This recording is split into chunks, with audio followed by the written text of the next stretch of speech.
Hello everybody and welcome back to another video. Today I'd like to present to you guys part 2 to my What If Albatross Survived story. If you haven't seen part 1, please do so, as you won't understand this one much without watching it. Keep in mind that this video does contain some Darkstalker Legend spoilers, even though the story is moving a little far from that. This video is also quite violent, even though it may seem a bit boring at first. Major violence and gore warning. Don't say I didn't warn you. Anyways, without further ado, let's get into the video. Darkstalker was pacing angrily back and forth, anticipating Albatross's next move. The seeming tribe was on the brink of collapse after their animus dragon went insane. Darkstalker had to do something, as rumors spread that Albatross was planning on taking over not just the Sea Wings, but the entire continent as well. Someone knows the Sea Wing wasn't going to take his spot on the throne. Besides, Darkstalker would do anything to keep Clearsight safe. So he was worried sick about the news and death surrounding the Royal Sea Wing massacre, and he didn't want to dwell on those thoughts any longer. If somebody wasn't going to step up, Darkstalker was. He could finally show his power to Arctic and the other Nightwings. That way nobody could stand a chance against him. To think he could achieve the utmost levels of respect simply by killing a Sea Wing that the Pyreans feared. Those cowards, Darkstalker thought. Sea Wings are running for their lives because of a rogue animus who killed, what, 12 dragons? Pathetic. Darkstalker, I told you that's a bad idea to go, Clearsight said suddenly, causing Darkstalker to snap back to reality. He merely rolled his eyes.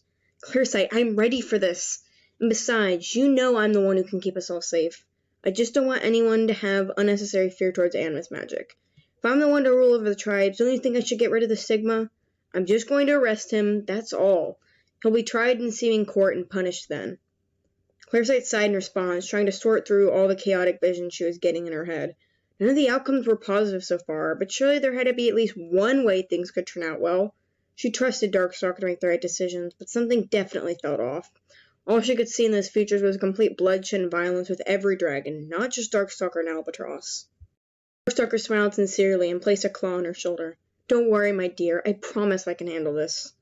All it got was a slight smile in return, Clearsight trying to sort through the hectic visions once more. Alright, I just have to enchant something to help me find where this Sea Wing is hiding. Darkstalker looked around Clearsight's bedroom, searching for the easiest object to enchant. He just went with a necklace and instructed it to lead him to wherever Albatross was. Well, this is going to be simple, he muttered to himself. One Sea Wing dead, and a whole tribe's respect is what I'll gain in return. If I'm lucky, maybe they'll even crown me king over all the continent rather than just the Nightwings. Darkstalker, king of Pyra. You know, it has a nice ring to it.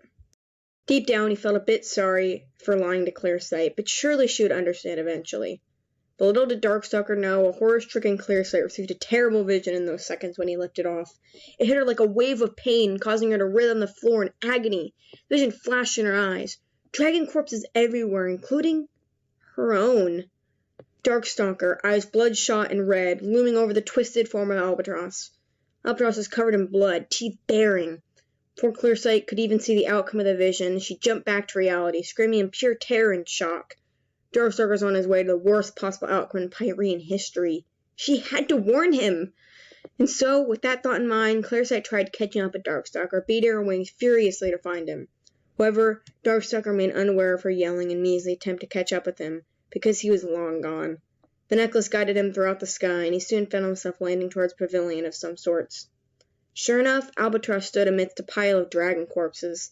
Looked like they had been rotting for weeks, causing Darkstalker to pick up on the fact that this was the place where the massacre had occurred. Darkstalker of the Nightwings, Albatross began, an eerie grin displayed in his face. You have come to kill me. Darkstalker said, ignoring him momentarily. This is the place where it all began. No, my dear boy, my insanity began elsewhere. But yes, this is the place where I slaughtered those prestigious Sea Wings. It was a disgrace to call them family, really. Darkstalker frowned, then adjusted his posture. I hate to admit it, but you have been a concern. Much more like a nuisance, really. Oh, how so? Albatross asked. Killing those dragons has changed the view on animus magic entirely. If I want to rule my tribe, I need them to have an animus king who they can trust. You're botching the term animus entirely. So, to really become the hero they think I am, why not kill you? They'll practically worship me as their savior and protector. Ah, I see, Albatross replied. You seem unfazed by my, what would you call it, interruption in your plan? You've gotten back on your feet very quickly, and I admire that. In fact, I admire much about you. You have a lot of courage and determination for a dragon of your age. Stop flattering me, he retorted. My apologies, Darkstalker, but I'm afraid that your journey is going to have to end here. Nonsense. If you wanted to kill me, knowing you, you'd have had a knife in my heart already. Even Darkstalker scoffed his own comment. Even though you couldn't, you would have died trying. My dear boy, I would never. An old dragon like me doesn't have it in him to kill someone so young. Darkstalker raised an eyebrow at the comment. You killed that one young animus. What was his name? Fathom? Seems like you have no problem killing youths. No, you want something from me, don't you? Well, whatever it is, you're not getting it. Albatross let out a dry and humorless laugh. My, you are smarter than I've heard. He replied. The two stood in silence for a moment, Darkstalker watching for any twitch that could indicate movement. But, to his surprise, Albatross stood the same spot, his gaze transfixed on Darkstalker. Before Darkstalker could ask any further questions or attempt an attack, a bewildered and exhausted Clearsight landed on the pavilion. Darkstalker, get away from that monster! She yelled. It's a trap! My visions have been getting worse through the flight, and I could barely make it here without collapsing. These are some of the darkest and miserable visions I've ever gotten. Albatross smiled at her sudden appearance. So this must be the girlfriend. I've heard much about you and your gifts. Darkstalker growled as he moved a bit closer to Clearsight, and she recoiled at Albatross's touch. Sorry, I've never wanted to understand personal space or boundaries. Albatross still displayed a grin, though it seemed forced, but also genuine at the same time. His acting was even beginning to fool Darkstalker, but only for a moment. He shook his head to clear his clouded thoughts. Remember the mission. Kill him now before things get messy. Before anything else could happen, Darkstalker raised the blade that tipped precariously on one of the pavilion steps. It was the same butcher's knife that Albatross used to kill all those sealings. It'll be ironic for you to be killed by your own blade, Darkstalker taunted. The look on Albatross's face didn't even switch, and he held his composure. Oh, please, let me be buried with it. I'd love to live on at those memories in the afterlife. Clearsight, still shocked by Darkstalker raising the knife, tried to intervene. You told me you wouldn't kill him. You said he would be tried in seeming court. Darkstalker frowned once more, his taunting face of triumph falling. Clearsight, you'll understand why I need to do this later. I didn't even want you to be here. I'm just going to send you home, and you can bring back the news that Albatross is dead. Just go home before I make you. Darkstalker hated forcing Clearsight around, but it was for her own good. He didn't want her to stick around if things went south. However, much to his disapproval, Clearsight shook her head. I don't want anything to happen to you, my love. You know this is a trap as much as I do.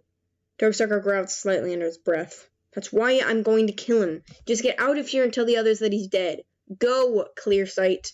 But Go! Irritation was clearly shown in his tone, and Clearsight slumped with disappointment. Meanwhile, throughout their whole argument, Albatross was steadily moving his knife from Darkstalker's animus grip. The second he looked over, it had already floated between the middle of them.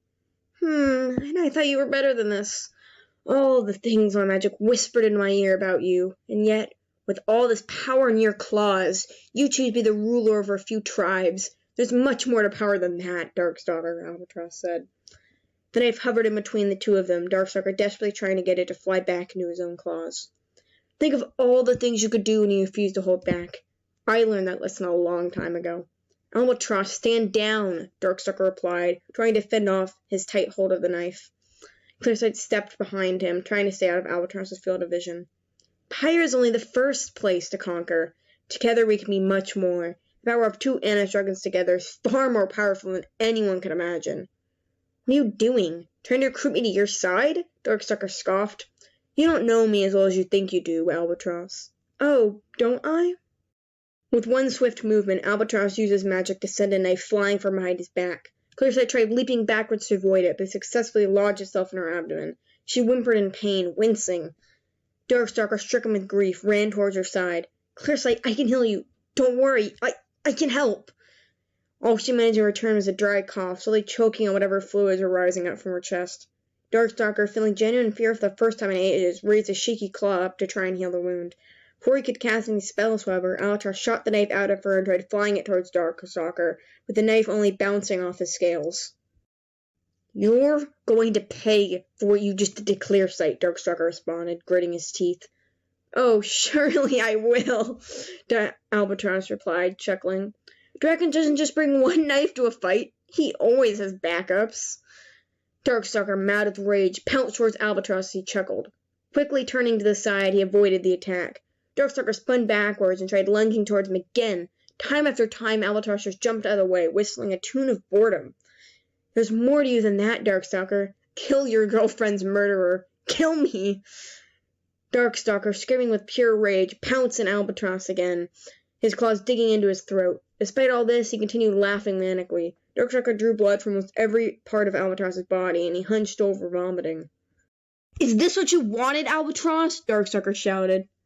Oh, my dear boy, you still don't understand. Albatross jumped up from his hunched-over position, aiming the knife again at Clearsight. Darkstalker's mad rage. He had forgotten to protect her. A simple spell was all he needed to heal her. His anger had gotten in the way of what meant most to him, protecting his love. Before he could cast any spell, the knife successfully hit its target. Clearsight, lying next to the rotting, seething corpses on the pavilion, watched in horror as the knife struck out of her chest once more. All she managed was one final groan of pain before she slumped over, lifeless. An awful, painful scream erupted from Darkstalker, and he ran towards her side. Her eyes had already glazed over, a single teardrop falling from her. Clearsight, no! I should have made you leave. I knew you wouldn't have listened. Why didn't I do it? He painfully shouted, desperately trying to shake her shoulder for some sign of life. He got unsettling silence in return. Darkstalker, his eyes bloodshot and red, finally turned to face Clearsight's murderer. He's dead. Because of you. All of this is because of you. I'm going to rip every single limb off your pathetic body and strip you of your pride. Do you hear me, Albatross? Albatross stood there, hacking at blood. Still, even with the pain he was feeling from Darkstalker's rageful attacks, he managed a deranged grin. I loved watching her die. With that comment, Darkstalker let out an animalistic scream and cast as many enchantments as he could think of. Knife, don't stop stabbing Albatross until he bleeds to death. Make sure you hit him in every painful spot imaginable. Make him relive this moment over and over and over again until I tell you to stop. He sent painful shards of glass flying at him. Albatross soon collapsing on the floor. The knife repeatedly opened and closed a gash on his thigh, causing Albatross to screech in agony. Darkstalker laughed at his plight. How fun is it now, You made me watch my loved one die, Albatross. You deserved every second of this pain, and I'm going to leave you here to suffer. I don't care how long this knife keeps reopening and closing your wounds, but you aren't even going to be able to feel a fraction of the pain you've caused me. Darkstalker's voice was hoarse and dry. Albatross managed one final response before Darkstalker took off, leaving him to suffer on the same pavilion he killed all his dragons on.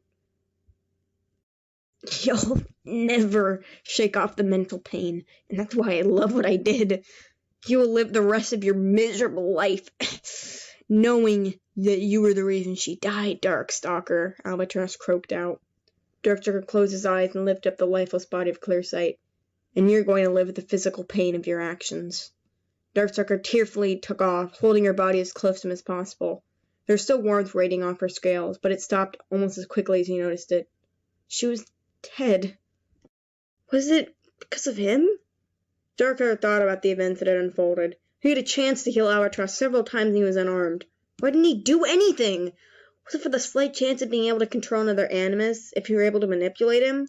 Or did Darkstalker share sympathy with another cold-blooded killer who could have been misunderstood? Nevertheless, he knew deep down that Albatross was right. Clearsight died because of his hot-headedness. She would never smile or laugh with him again. With that thought in mind, Darkstalker flew back to the Night Kingdom, holding her corpse as close to him as he could. He would never let harm befall another dragon again. The Wings of Fire storyline would change drastically from everything that happened in this story, and in fact, the series itself wouldn't even happen. Darkstalker swore off animus magic and refused to cast another spell again in fear that things may unfold the same way as before. Darkstalker dropped off Clearsight to the Night Kingdom, but flew far away afterwards. He was grief-stricken and lonely, refusing to ever leave a cave he found himself in. And instead of becoming the killer he was shown to be in the series, Darkstalker remained alone and afraid of what his powers could do.